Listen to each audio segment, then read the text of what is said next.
The clue at Black Creek Farm begins with a 9-page lecture on organic food.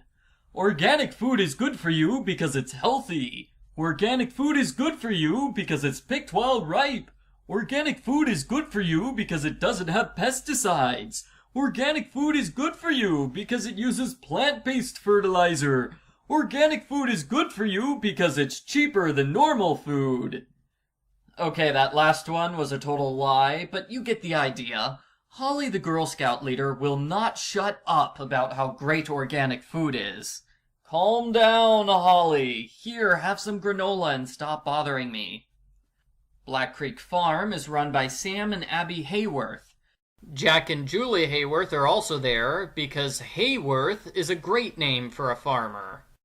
The farm is holding a free buffet night in order to get new customers. Sam starts the buffet by giving a short lecture on why he started organic farming. And I swear I almost stopped reading the book here, because 2 lectures on organic food in the first chapter is way more than I can handle. Things quickly get better though, or worse, depending on your point of view. Julie immediately collapses from E. coli after trying the buffet. She ends up in the emergency room, and all of a sudden, nobody wants to buy organic food anymore.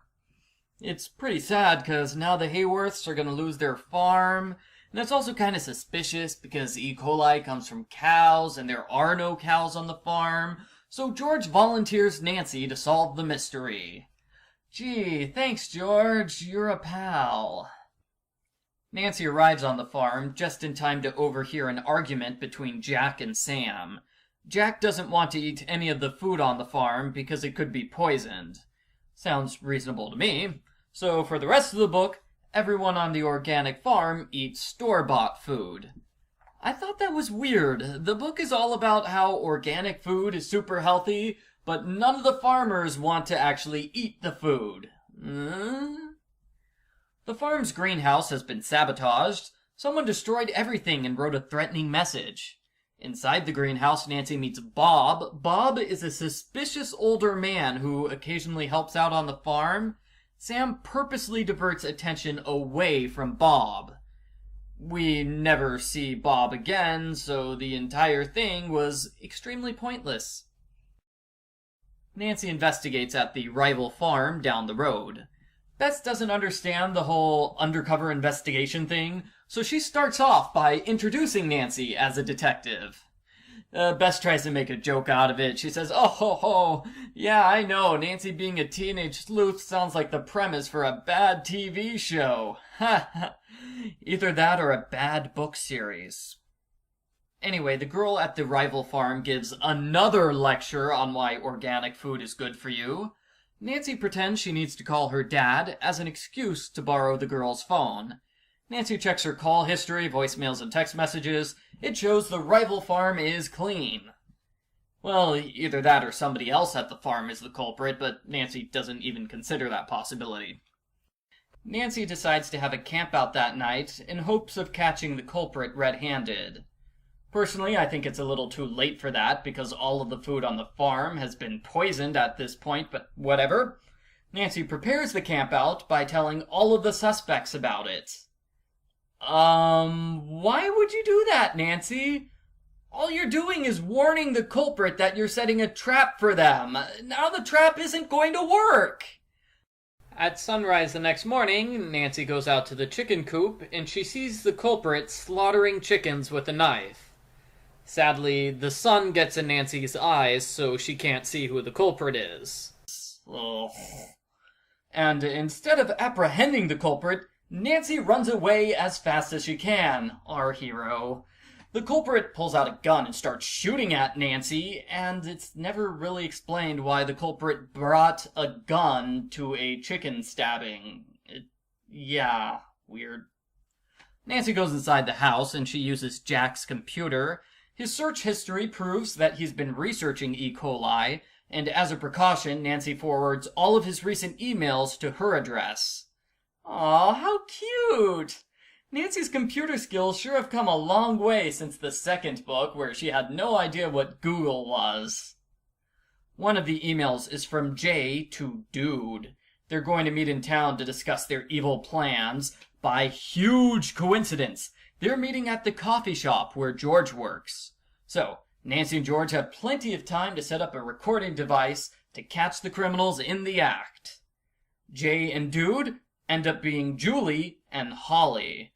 They're sabotaging the farm because they need money ever since Julie lost her job. Nancy confronts them in person, and Julie responds by kidnapping Nancy and George. Julie threatens to kill the girls with her knife. I don't know what happened to the gun she had earlier, but Nancy gets the attention of a police officer. Julie is arrested for sabotage and attempted murder, while Holly is arrested for accessory and for having the nickname Dude. The book ends with Black Creek Farm becoming extremely successful. Nancy and her friends are frequent customers because organic food is good for you.